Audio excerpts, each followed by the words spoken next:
Akashvani Adilabad 100.2 FM మనసు నిండా.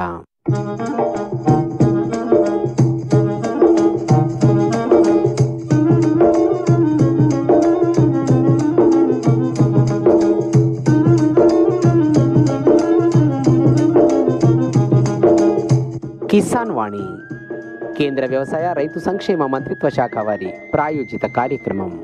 ఇప్పటి కిసాన్ వాణి కార్యక్రమంలో పంట అవశేషాల యాజమాన్యం ఈ అంశం గురించి ఆదిలాబాద్ వ్యవసాయ పరిశోధన స్థానం శాస్త్రవేత్త డాక్టర్ ఎం రఘువీర్తో లెనిన్ పెట్టిన ముచ్చట. ఆ తర్వాత రైతు అంతరంగం శీర్షికన మిరప సాగులో అనుభవాలు ఈ అంశం గురించి హుట్నూరు మండలం షాంపూర్ గ్రామానికి చెందిన డావ్లే జయప్రకాష్తో దినేష్ పెట్టిన ముచ్చటుంటది.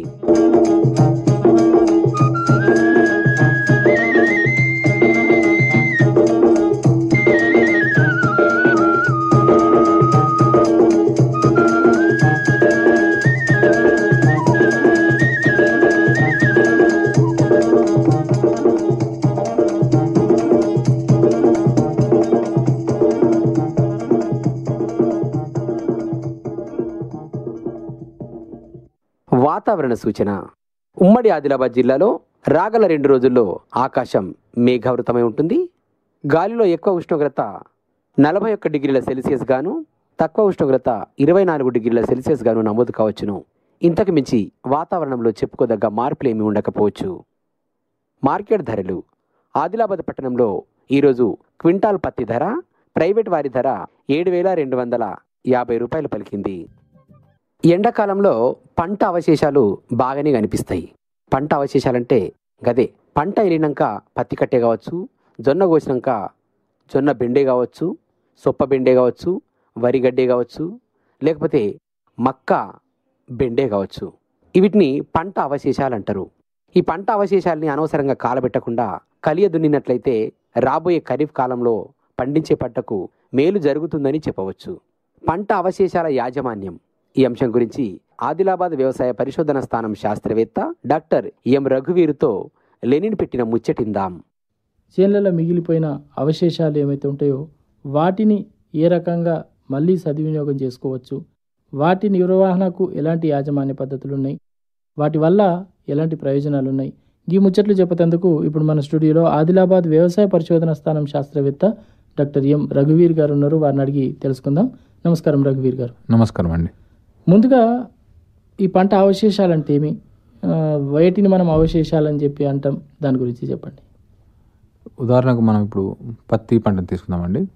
పత్తి పంటలో మనం అమ్ముకునే పాట ఏదైతుంటే అంటే పత్తిని మనం అమ్ముకుంటాం, మిగిలినంతా మనం పంట వ్యర్థం కింద తీసుకుంటాం అండి. దాని తర్వాత ఇప్పుడు సోయా చిక్కుడు ఉంది అనుకోండి, లేదంటే శనగ ఉంది అనుకోండి, మనం వచ్చిన ఏదైతే గింజలు వస్తాయో వాటిని అమ్ముకొని మిగతా వాటిని మనం కాల్ చేయడమో లేకపోతే పాడేయడమో చేస్తూ ఉంటాం, లేదంటే కుటార్లాగా కూడా వాడుకుంటారు కొంత. సో వీటిని ఏంటంటే వ్యర్థం కింద మనం లెక్క చేస్తాం అన్నట్టు. అంటే మనం మార్కెట్లో సేల్ చేయకుండా, అంటే మనం పండించే పంట ముఖ్యంగా మనం దేనికోసం పండిస్తున్నామో అది మనం అమ్మేసుకున్న తర్వాత మిగిలిందంతా కూడా మనం అవశేషాల కింద చూసుకుంటాం. సో ఇందులో మనకు ముఖ్యమైన పంటలు చూసుకున్నట్టయితే పత్తి ఉంది, సోయా చిక్కుడు ఉంది, శనగ ఉంది, మళ్ళీ అంతలో మనకు కందులు ఉన్నాయి.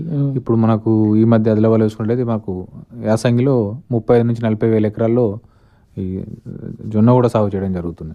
సో దీనివల్ల ఏంటంటే మనకు చాలా పంట అవశేషాలు మనకు ఎక్కువగా లభ్యమయ్యే అవకాశం ఉందండి.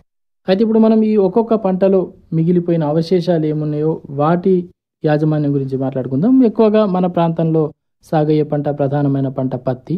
మరి ఈ పత్తి తీసిన తర్వాత మిగిలిపోయిన కట్టెని ఏం చేయాలన్నది ప్రశ్న. మరి దాని గురించి చెప్పండి. మనకు సాధారణంగా చూసుకున్నట్టయితే సరాసరిగా మనకు 1 ఎకరం నుంచి 10 టన్నుల పత్తి కట్టు ఉంటాయండి. మనం ఒకవేళ దాని యొక్క బరువు గురించి కొలిస్తే సుమారు 10 టన్నుల వరకు వస్తుంది. సో దీన్ని ఏం చేస్తున్నట్టు రైతు సోదరులందరూ పత్తి ఎరిసిన తర్వాత పత్తి కట్టెతోనే అది పీకేసి మొత్తం ఒక పక్కకి వేసేసి కాలబెట్టడము, లేదంటే మన బండ్లెంబడి అంటే అంచులెంబడి వాడేసి దాన్ని అలాగే ఉంచుతారు. సో ఈ విధంగా కాకుండా మనం దీన్ని మళ్ళీ వ్యర్థం నుంచి అర్థాన్ని తీసుకునే విధంగా కూడా మనకు కొన్ని పద్ధతులు ఉన్నాయండి.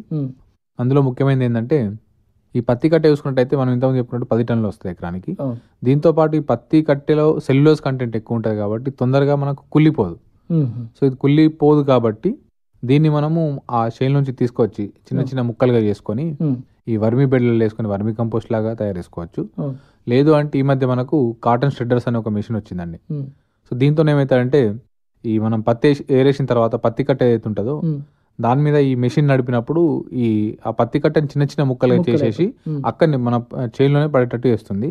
లేదు మేము చైన్లో పడేసుకోకూడదు అనుకుంటే దానికి వెనకాల ఏదైనా ట్రాలీ లాగా కూడా ఫిక్స్ చేసుకొని మనం ఒక దగ్గర జమ చేసుకొని ఇంతకుముందు చెప్పుకున్నట్టు వర్మీ కంపోస్ట్ లాంటిది మనం తయారు చేసుకోవచ్చు. దీంతో ఏమవుతాయంటే ఉదాహరణ ఇప్పుడు మనం పత్తి పంటలు ఏం చేస్తాం, 48 కిలోల నత్రజని, 24 కిలోల భాస్వరం, 24 కిలోల పొటాషియం అనేది మనం భూమిలో ఇస్తున్నాం.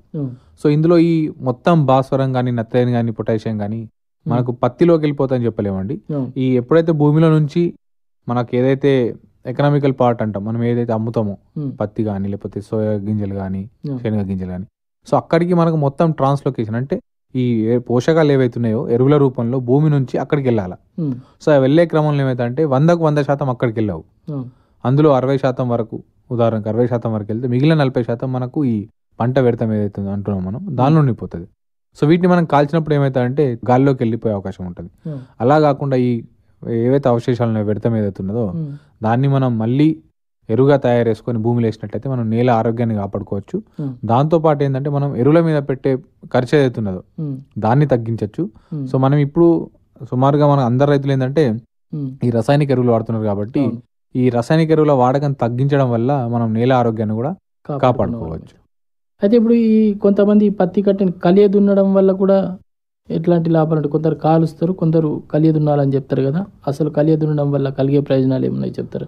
కలియ దున్నడంలో ఏమవుతుందంటే ఈ కలియ దున్నేటప్పుడు తీసుకోవాల్సిన జాగ్రత్తలు ఏంటంటే మనం చిన్న చిన్న ముక్కలు వేసుకొని కలియ దున్నితే లాభం ఉంటుందండి. ఎందుకంటే ఇంతకుముందే మీకు చెప్పినట్టు సెల్యులోజ్ కంటెంట్ ఎక్కువ ఉంటుంది కాబట్టి త్వరగా డీకంపోజ్ అంటే కుళ్ళిపోయే ప్రక్రియ అనేది చాలా లేట్గా స్టార్ట్ అవుతుంది. మళ్ళీ ఇంకో ప్రాబ్లం ఏమైతే మనకు మనం పత్తి జూన్లో వేసేసి తీసేసరికి డిసెంబర్ లేదంటే జనవరి ఫిబ్రవరి అవుతుంది. ఎట్లయితే మనకు టెంపరేచర్ పెరుగుతుందో ఈ కుళ్ళిపోయే ప్రక్రియ అనేది తగ్గుతుంది. ఎప్పుడైతే మనం నీళ్ళు ఇస్తామో అప్పుడు కుళ్ళిపోయే ప్రక్రియ అనేది స్టార్ట్ అవుతుంది, త్వరగా అంటే వేగంగా జరుగుతుంటుంది. సో ఏంటంటే ఈ కలియ దున్నడం కూడా లాభమే అండి. కలియ దున్న కాకపోతే ఇంతకుముందు చెప్పుకున్నట్టు చిన్న చిన్న ముక్కలు తీసుకున్న తర్వాత కలియ దున్నితేనే చాలా ఎక్కువ లాభం ఉండే అవకాశం. అయితే ఇక పత్తి తర్వాత మరో ప్రధాన పంట సోయా. మరి ఈ సోయాలో మిగిలిపోయిన వ్యర్థాలు లేదా అవశేషాలు ఏముంటాయి, వాటిని మనం ఎట్లా సదుపయోగం చేసుకోవచ్చు, వాటి నిర్వహణకు సంబంధించిన యాజమాన్య పద్ధతులు చెప్తారా? మనకు సోయా చిక్కుడు ఒక హెక్టార్ చూసుకున్నట్టయితే 4 నుంచి 5 టన్నుల వరకు వస్తాయండి. దాని యొక్క వ్యర్థం అయితే కుటార్ అంటాం కదా.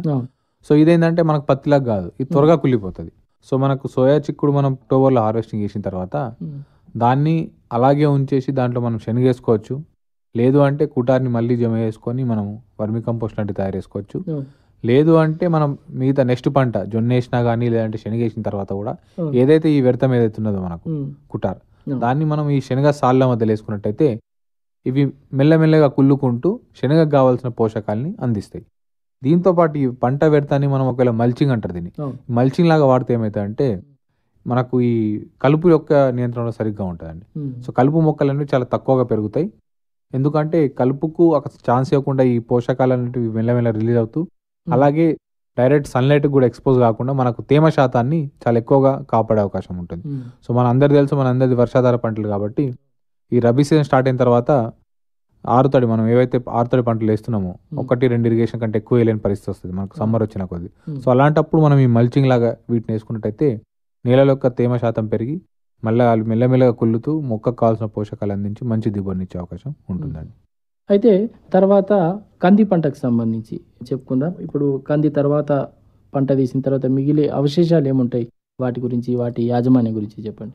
కంది పంటలో ఏంటంటే సాధారణంగా మన రైతు వాళ్ళు కట్టేసిన తర్వాత ఈ చీపురు లాగా లేదంటే వంట నూనె లాగా అంటే మనకు కాల్చడానికి కూడా వాడుతుంటారు, పొయ్యిలోకి పెట్టి కాల్స్తారు కొంతమంది. సో ఈ విధంగా కాకుండా కూడా ఈ కందిని మనం థ్రెషింగ్ చేసిన తర్వాత చిన్న చిన్న పొడ ఏతుంటుందో దాన్ని మనం పశువులకు వేయచ్చండి. పశువులు చాలా శుభ్రంగా తింటాయి, వాటి ఆరోగ్యానికి కూడా మంచిది. అంటే కంది కట్టెని చిన్న చిన్న ముక్కలుగా చేస్తే అవి కంది కట్టే కాదు, మనం కంది మనం థ్రెషింగ్ చేసినప్పుడు కొట్టినప్పుడు ఏదైతే చిన్న కుటార్ లాగా వెళ్తుందో ఆ పొడిని మాత్రం మనము పశువులకి ఇవ్వచ్చు, దానాగా వేయచ్చు. మిగిలిన దాన్ని కూడా మనం సేమ్ పద్ధతిలో ఈ వర్మి కంపోస్ట్ లాగా మనము కుళ్ళిపోయేటట్టు చేసి మళ్ళీ మనం నేలలోకి వేసుకోవచ్చు. తర్వాత శనగ జొన్న ఉన్నది. శనగ పంట గురించి ముందుగా మాట్లాడుకుందాం. శనగ పంటలోని అవశేషాలు వాటి యాజమాన్యం గురించి చెప్పండి. శనగ పంట కూడా మనకు ఈ సోయా చుక్కు లాగానే చాలా త్వరగా కుళ్ళిపోతాయండి. సో శనగ పంట యొక్క కుటార్ని కూడా మనకు ఏవైతే ఇంతకుముందు మనం అనుకున్నట్టు ఏవైతే కాయలు ఉంటాయో కాయల మీద ఉన్న పొట్టుని చిన్న చిన్న తుకడలు ఏవైతే ఉంటాయో వీటిని పశువులు దానాగా తీసుకుంటాయి. సో ఏంటంటే వీటిని డైరెక్ట్ సోయా కుటార్ని కానీ లేకపోతే శనగ కుటార్ని డైరెక్ట్ దానాగా ఇవ్వకుండా మిక్స్ చేస్తూ ఇవ్వాలి. దాన్ని ఏవైతే మన గడ్డి ఉంటుంది సొప్ప గడ్డి దాంట్లో కొంచెం కొంచెం కలుపుకుంటూ ఇస్తే ఏమైతే ఈజీగా తింటాయి. ఇంకోటి ఏమైతే అంటే ఈ మనం ఇప్పుడు జొన్న వేసినాం అనుకోండి పచ్చిగడ్డి కూడా ఒక లభ్యత పెరుగుతుంది. సో ఆ పచ్చిగడ్డి ఒకవేళ మొత్తం పశువులు తినప్పుడు ఈ ఎండుగడ్డి అంటే ఏదైతే మన ఈ శనగ కుటార్ ఏదైతే ఉంటుందో దీన్ని కొంచెం కొంచెం ఒక 1:4 నిష్పత్తిలో మనం కల్పించినట్టయితే మన పశువులు ఈజీగా తినే అవకాశం ఉంటుంది. అంటే డైజెస్టివ్ సిస్టమ్ కూడా ఏం ఎఫెక్ట్ కాకుండా మంచి పోషకాలు లభించే అవకాశం ఉంటుంది. ఇక జొన్న పంట గురించి మాట్లాడుకుందాం. ఇప్పుడు జొన్న ఎలాగో కంకులు కోసుకున్న తర్వాత మిగిలిపోయిన ఏదైతే సొప్పు ఉంటుందో అది పశువులకు ఆహారంగా ఉపయోగపడుతుంది. మళ్ళీ ఇంకా దీన్ని ఇంకా ఏ రకంగా ఉపయోగించవచ్చు చెప్తారా? ఈ జొన్న కానీ మొక్కజొన్న కానీ వీటిని ఏంటంటే మనం సైలేజ్ కూడా ప్రిపేర్ చేసుకోవచ్చు అండి. సైలేజ్ ప్రిపేర్ చేయాలంటే ఏంటంటే ఎండిపోయేదాకా మనం చూడాల్సిన అవసరం ఉండదు. ముందే మనం కట్ చేసుకుంటాం పచ్చిగా. అంటే తేమ శాతం మంచి ఉన్నప్పుడు మనకు ఆకుపచ్చ రంగులో కట్ చేసేసి వాటిని చిన్న చిన్న ముక్కలు చేసుకొని, సో ఇందులో 2 రకాలు ఉంటాయి, ఎరోబిక్ ఎనరోబిక్. అంటే గాలి తలిగేటట్టు మనం కుళ్ళిపోయి చేయొచ్చు, లేదంటే గాలి తలగకుండా చేసుకోవచ్చు. ఈ విధంగా చేసి సైలేజ్ చేస్తే ఏమవుతుందంటే నిల్వకాలం అనేది పెరుగుతుంది. ఏదైతే మనము ఈ వ్యర్థం ఏదైతున్నదో ఈ గడ్డి ఏదైతున్నదో దాని యొక్క నిల్వకాలం ఒక 3 నుంచి 6 నెలలు ఎక్కువగా పెరిగే అవకాశం ఉంటుంది. కాబట్టి సో ఈ విధంగా కూడా మనం జొన్న లేదా మొక్కజొన్న నుంచి మంచి పశువుల దానాన్ని కూడా తీసుకోవచ్చు. అయితే మొత్తం మీద వివిధ రకాల పంటల్ని సాగు చేస్తున్న రైతులు ఆ మిగిలిపోయిన అవశేషాలు ఏవైతే ఉంటాయో వాటి యాజమాన్య విషయంలో ఎట్లాంటి జాగ్రత్తలు తీసుకుంటే బాగుంటుందో చెప్తారా? ముందుగా ఏంటంటే కాల్చడం మానేయాలండి.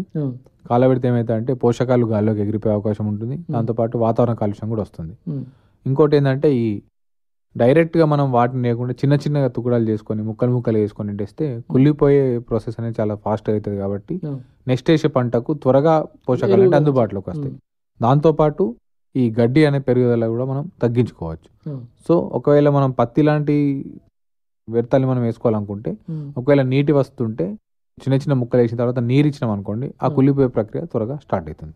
సో ఈ విధంగా ఏంటంటే చివరి దుక్కిలోపు మనం ఇవన్నీ వేసుకుంటే మనకు రాబోయే పంటకు త్వరగా మనకు పోషకాలు లభించే అవకాశం ఉంటుంది. చాలా సంతోషం రఘువీర్ గారు. ముఖ్యంగా పంట అవశేషాల యాజమాన్యం గురించి సవివరంగా చెబుతూనే వాటి వల్ల ఆ పంట అవశేషాలు ఏవైతే ఉన్నాయో వాటి వల్ల రైతులకు ఎలాంటి ప్రయోజనాలు ఉన్నాయనే దాని గురించి కూడా చక్కగా చెప్పాను. మరి రైతులు ఎవరైతే ఉన్నారో ఈ పంట అవశేషాలని కాలబెట్టడం వ్యర్థం చేయడం కాకుండా వాటిని సదుపయోగం చేసుకొని తద్వారా కలిగే ఫలితాలను పొందుతారని ఆశిస్తూ ఇంత చక్కటి సమాచారాన్ని తెలియజేసినందుకు మీకు ధన్యవాదాలు. నమస్కారం. నమస్కారం అండి. మీరు ఇంతవరకు పంట అవశేషాల యాజమాన్యం ఈ అంశం గురించి ఆదిలాబాద్ వ్యవసాయ పరిశోధన స్థానం శాస్త్రవేత్త డాక్టర్ ఎం రఘువీర్తో లెనిని పెట్టిన ముచ్చటిన్నారు. కిసాన్ వాణి కార్యక్రమం 7:45 దాకా కొనసాగుతుంది. ఆకాశవాణి ఆదిలాబాద్ 100.2 FM మనసు నిండా రైతు అంతరంగం ఈ శీర్షికన ఉమ్మడి ఆదిలాబాద్ జిల్లాలోని వివిధ గ్రామాల్లో రైతులు వ్యవసాయం చేస్తున్నటువంటి తీర్లను వినిపించడం జరుగుతుంది. ఈ ముచ్చట్లో ప్రతి సోమవారం, గురువారం, శనివారాలలో వినిపించడం జరుగుతుంది. రైతులు మిరప సాగు చేసినట్లయితే అధిక లాభాలను పొందవచ్చు. కానీ అధిక లాభాలను పొందాలంటే వాతావరణం కూడా సహకరించాలా. వాతావరణం సహకరించకపోతే ఏ పంటను సాగు చేయలేము. మొదటిసారిగా 3 ఎకరాలు సాగు చేసి నష్టాలు కోరి తెచ్చుకున్న రైతులు కూడా ఉన్నారు, లాభాలు పొందిన రైతులు కూడా ఉన్నారు. మిగతా పంటలతో పోల్చుకొని చూస్తే మిరప పంటకు కొంచెం చీడపీడల బెడద ఎక్కువగానే ఉంటుందని చెప్పవచ్చు. ఇందుకోసం రైతులు పెద్ద మొత్తంలో మిరప పంటను సాగు చేస్తుంటారు. అలా కాకుండా మొదటిసారి మిరప పంటను సాగు చేసుకున్న రైతులు 1/2 ఎకరంతో లేదా 1 ఎకరంతోనే ప్రారంభించాలా. ఈ సంవత్సరం వాతావరణం సహకరించకపోవడం వల్ల మిరప పంట అంతంత మాత్రంగానే ఉంది అంటున్నారు మిరప రైతులు.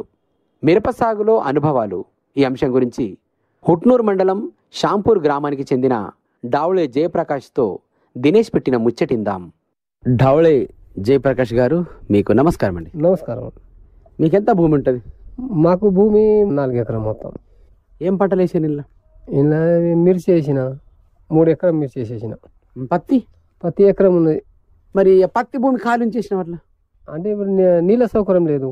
మిర్చికి ఎట్లా సౌకర్యం ఉంది నీళ్ళది? మరి అంటే వాగు నుంచి మళ్ళీ పక్కకు ఆయన బోర్ ఉన్నది, ఆ బోర్ నుంచి ఇస్తున్నాను. వాళ్ళకి ఏమి ఇస్తారు మరి మీరు?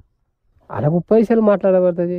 ఇట్లనే ఎంత ఉంటుంది మాట్లాడాలంటే దగ్గర 5,000 10,000 దాకా ఉంటుంది సంవత్సరానికి. 10,000 రూపాయలు వాళ్ళకి సంవత్సరానికి ఎన్నిసార్లు వారించుకో. ఎప్పుడు పెట్టిండ్రు ఈ మిర్చి మీరు? మేము ఆగస్టు నెలలో పెట్టినాం. ఎక్కడికి వెళ్ళి తెచ్చారు ఈ నారు? అర్ధాతికెళ్ళి ఇతనం తెచ్చి ఇక్కడ నర్సరీ ఆయనకి ఇచ్చినాం. ఇచ్చినాక తర్వాత ఇతనం మొత్తం పెద్దగా చేసినాక మనకు చెప్పిండు, మనం పెట్టేసినాం దాంట్లో నారు తీసి పెట్టేసాను. అవును. అంటే ఆగస్టులో పెడితే వర్షాలు ఎక్కువ లేకుండా అప్పుడు వర్షాలు ఉండే, వర్షాలు బాగా లేకని ఇది దిగుబడి రాలేదు. మళ్ళా ఈ సంవత్సరం అది ఇది కూడా బాగా పడ్డది పొగ.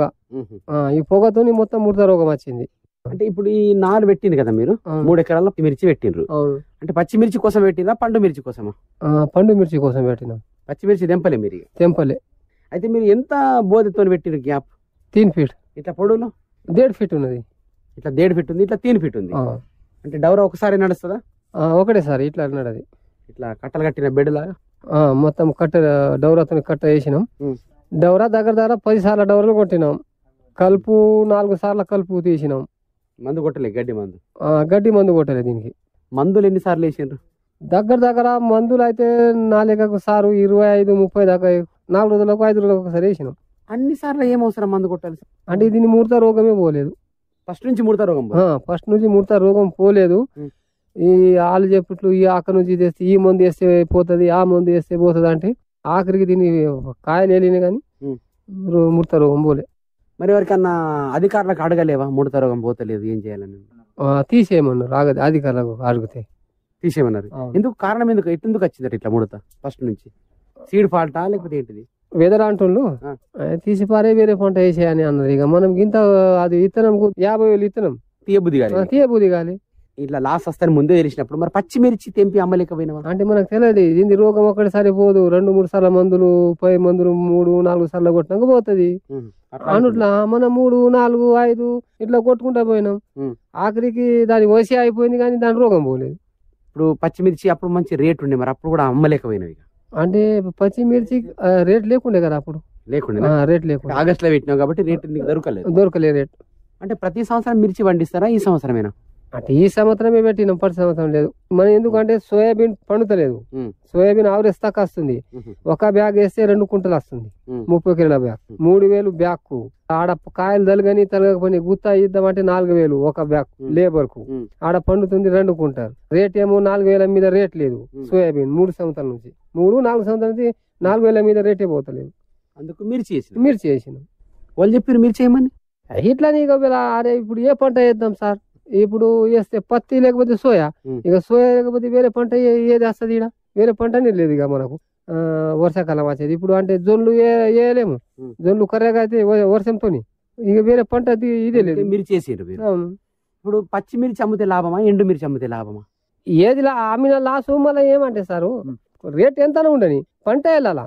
మరి కొత్తగా నువ్వు మిర్చి పెడుతున్నావు, ఒక్కటేసారి 3 ఎకరాలు ఎందుకు పెట్టినావు? 1 ఎకర పెట్టుకుంటే అయిపోతుండే కదా. ఇక పోయిన సంవత్సరం ఒకంది మిర్చి మంచిగా వెళ్ళింది అన్నారు పక్కకి ఇక్కడ సాందూరి కాడ. మనకు కూడా వెళ్తుండొచ్చు. మిర్చి వేస్తే ఇక వచ్చే సంవత్సరం మిర్చి వేద్దాం. ఇక మా అన్నదమ్ముల భూములు కూడా ఉన్నాయి. ఇక కొత్త పంట ఏదైనా తీయాలా? ఇక సోయాబీన్ పండుగ లేదంటే కొత్త పంట ఏదైనా తీయాలా? ఇక అని వేయాలని వేసినాం. ఇక ఇప్పుడు ఇక పంట అయిపోయింది. పంట అయిపోయింది. మిర్చి మొత్తం తెంపేసారా? అవును. అంటే ఎన్నిసార్లు తెంపారు పండు మిర్చి మొత్తం? 2 సార్లు. 2 సార్లు అయిపోయింది. కై కిలోలు పెట్టి తెంపారు? కై కిలోలు పెట్టి. ఎట్లా ఏం కై కిలో ఉండేది వాళ్ళకు? 300 కైకిలు మిర్చి తెంపడానికి కూడా. తెంపడానికి 300 కైకిలి. మొత్తం ఎంత ఇప్పుడు 3 ఎకర్ల దగ్గర 15 కుంటలు వెళ్ళింది. అమ్మేసినా ఉంచారా? ఇట్లా నీకు వస్తుంది గిరాయి కాసి ఎండి పెట్టినాం. గిరాయి కాసి చిల్లర్లా అమ్ముతున్నాం. ఎట్లా కిలో అమ్ముతున్నారు? అట్లా అదే 200 కిలో జోకిస్తున్నారు. జోకిస్తున్నాం. అంటే సన్నందా దొడ్డుదా? ఇది 2 రకాలు ఉన్నాయి ఇంట్లో. దొడ్డిది కొన్నది, సన్నంది కూడా ఉన్నది. ఏం రేట్? అదేం రేటు ఇదేం రేట్ ఉంటుంది? ఒకటే రేట్ ఇస్తున్నాం సార్. సన్నంది అదే రేటు, దొడ్డుది అదే రేటు? అదే రేట్ ఉన్నది. ఏదైనా తీసుకోపోండి. ఎన్ని కిలోలు అమ్మిండ్రు ఇప్పటిదాకా? మరి ఇప్పటిదాకా మా అంటే 2 కుంటల దాకా పోయింది సార్. అంతే. మరి మార్కెట్కి తీసుకుపోయి అమ్మాలనుకుంటలేరు? ఆదిలాబాద్ కానీ ఇటు ఇప్పుడు ఖర్చు అవుతుంది కదా సార్. ఆదిలాబాద్ కూడా అదే రేట్ ఉన్నది. ఇక్కడ పోయినంత అమ్ముదాం, మళ్ళా చూద్దాం. ఇక రేట్ ఏమైనా పెరిగితే మరి పంపిద్దాం అని అంటున్నాం. ఉన్నది 15 కుంటలు ఇంట్లో పండింది. ఇప్పుడు చిల్లర 2 కుంటల దాకా పోయింది. ఇంకా 4-5 కుంటల దాకా పోతుండొచ్చు. పోతే మొత్తం కూడా పోవచ్చు, చెప్పరాదు. మీ ఊరిలో కొనుక్కపోతున్నారా? మా ఊరిలో ఇక పక్క ఉన్న నాగపూర్, షాంపూర్, ఉట్నూరు నుంచి ఈ ఎంప్లాయీస్ వస్తుండ్రు. అంటే ఈడ మంచి మిర్చి ఉంటది. ఇక నీళ్ళు చల్లరు, గ్యారంటీ మిర్చి అని వస్తుండ్రు. ఒకరు చెప్పుట్లా పెరుగుతుంది. మీరు ఎండబెట్టిర్రు, బాగా ఎండిపోతే అలకగా అయిపోతుంది కదా మిర్చి. ఇక హల్కగా అవుతుంది దానికి ఇదే లేక మరి పచ్చిమిర్చి ఎవరు తీసుకుంటారు కారంకు కుప్ప చేసి ఉంచొచ్చు కదా మొత్తం. ఖరాబ్ అవుతుంది, తప్ప అవుతుంది, తెల్లగా అవుతుంది. మరి వర్షం పడితే కష్టం అవుతుంది కదా, కుప్ప అయ్యే సాయంత్రం పూట అట్లే ఉంచేస్తా. లేదు, సాయంత్రం పూట పారి ఉన్నది, ఆ పారి కప్పేస్తాం. మీదికెళ్ళి పారి కప్పి 4 మూలలు బండలు ముండలు వేస్తాం. మళ్ళీ పొద్దు వెళ్ళిందంటే మళ్ళీ తీసేస్తాం. ఇప్పుడు మీకు వేస్తావు మిరపకట్టే? ఇప్పుడు దీనికి దగ్గర 4-5 రోజులు అయితే తీయాలని ఉన్నది. ఎడ్లు పెట్టేసి మేస్తాయి కదా మంచి. ఎడ్లు లేవేమో? ఎడ్లు ఉన్నాయి కానీ ఇవి కారం తినేది. తినే మిర్చిని? మిర్చిని తినే.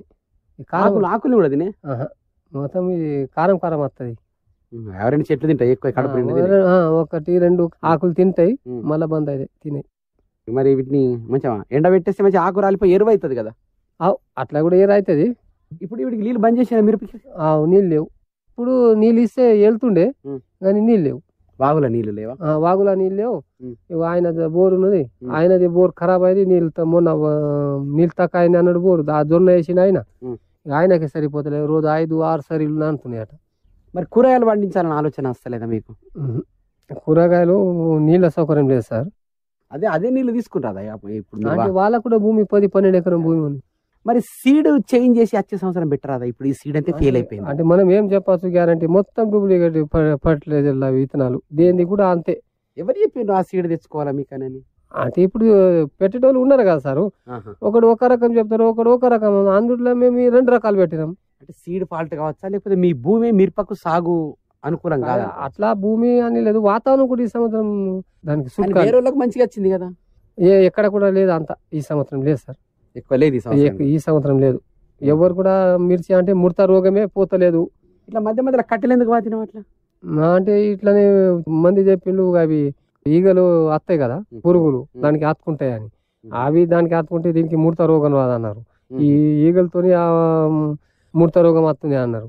అంటే ఫస్ట్ నుంచి ఇట్లా ముడుచుకునే ఉన్నాయి ఆకులు పుట్టినప్పటి నుంచి. మేము తెచ్చిన నార అప్పుడు మంచిగా 2 ఆకులు ఉండే. మేము పెట్టిన వారం రోజులకు సురైంది ముడత. 2 మందులు 3 మందులు 4 మందులు మస్తు మందు వేసుకుంటానే పోయినాం. ఆఖరికి ముడత రోగం పోలేదు. ఏమన్నా పెట్టావు? పెట్టా సార్. ఇక పెట్ట. మక్కకాయ పోతావు కానీ మక్కకాయ పోతా. కావాలంటే కందులు, రబ్బీ కందులు. మరి కొత్త వాళ్ళకు మిరప పెడతా అంటే వాళ్ళకి ఏం చెప్తావు? మిరప పెడతా అంటే వాళ్ళకు ఇక మనం ఇక నాకది ఈ సంవత్సరం ఇట్లా అయింది, నాకు అడిగితే చెప్తా ఇంత దిగుబడి వచ్చింది, ఇంత ఉన్నది. వాతావరణం మీకు సాధిస్తే వెళ్తుంది, వెళ్ళా అని చెప్పలేను. అని ఇక వాతావరణం బట్టి ఉంటది. ఇక ఎక్క భూమి ఉన్నాడు 10-15 ఎకరం భూమి ఉన్నాడు, 1 ఎకరం 2 ఎకరం పెడితే అడుగు ఒక మూలకు ఇట్లా నష్టం వస్తాయానికి ఏం కాదు. ఇక మనకు 3-4 ఎకరం భూమి ఉన్నోనికి అలా 3 ఎకరం పోతే మనం గంగలు కలిసిపోయినట్టే. లేకపోతే 1/2 ఎకరం పావుగుంట పెట్టని చెప్తా. కానీ ఒకటేసారి 3 ఎకరాలు పెట్టద్దు. మరి వచ్చే సంవత్సరం మిర్చి ఒక 1/2 గుంట కూడా పెట్టావా? 1/2 ఎకరా కూడా పెట్టావా? పెట్ట. ఇక తినే మందము 10-20 చెట్లు పెడతా ఇంటికాడ అని. మిర్చి పెట్టి లాభం లేదు. ఇక కొత్త వాళ్ళు పెడతా అంటే మీ ఇష్టం. కానీ నాదైతే ఇట్లా ఉన్నది, నాదైతే ఇట్లా ఉన్నది, మీ ఇష్టం. ఇప్పుడు ఇళ్ళకి వెళ్ళి తీసేస్తే పంట మస్తు వస్తుంది కదా ఇప్పుడు వచ్చే పంట. అంటే ఇప్పుడు టైం లేదు కదా. ఇప్పుడు వర్షాకాలం కూడా. వర్షాకాలం పత్తి వేస్తా వచ్చింది నేను. పత్తి పెడతా కదా. మార్చి వెళ్ళిపోతుంది, ఏప్రిల్ మే జూన్ 7 అయితే మళ్ళీ వర్షాకాలం. కరెక్ట్. ఇప్పుడు పత్తి మంచిగా వస్తుంది మళ్ళీ వచ్చే సంవత్సరం కదా. దీని మీద పత్తి మంచిగా వస్తుంది. దీని మీద పత్తి నంబరే వస్తుంది. కానీ నీకు వాతావరణం సహకరించకపోవడం, వాతావరణం సాధ్యలే. లేకపోతే మక్కలు మన శనగలు వెళ్ళినాయి, పత్తి వెళ్ళింది. అది పొగ మంచు వల్ల నీకు నష్టం జరిగింది. పొగ మంచు వల్ల నష్టం జరిగింది. వచ్చే సంవత్సరం రావచ్చు రాకపోవచ్చు అంటే పెట్టద్దని ఆలోచిస్తున్నాను అనుకుంటున్నాను. ఒక పంట లేకున్నా ఇంకొక పంటలో మనిషికి లాభం వస్తుంది. సో మీరు వచ్చే సంవత్సరంలో మరిన్ని వేరే పంటలను వేస్తాం అనుకుంటాం. అందులో కానీ మీకు లాభం రావచ్చని. వ్యవసాయదారుడు అంటే ఏదో ఒకటి ఆలోచించి వేరే పంట డిసైడ్ చేసి పంట ఏనే పడుతుంది. చెప్పండి, ఎవరైనా ఈ కార్యక్రమాన్ని విని మీకు ఫోన్ చేయవచ్చు, మీ నుంచి సలహాలు తీసుకోవచ్చు. కాబట్టి మీ ఫోన్ నంబర్ ఇవ్వండి. 89787373838323. Thank you. మీరు ఇప్పటిదాకా మిరప సాగులో అనుభవాలు ఈ అంశం గురించి కుట్నూరు మండలం షాంపూర్ గ్రామానికి చెందిన డావ్లే జయప్రకాష్తో దినేష్ పెట్టిన ముచ్చటిన్నారు.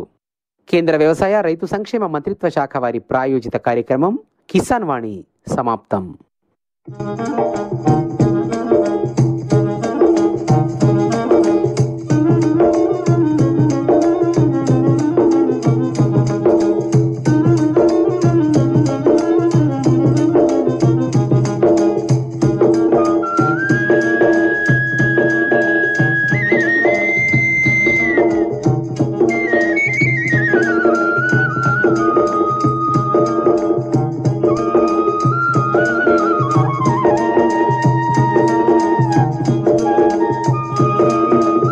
రేపు సాయంత్రం 7:00కు ఇల్లు వ్యవసాయం కార్యక్రమంలో ఫోన్ ఇన్ ప్రత్యక్ష ప్రసారం ఉంటుంది.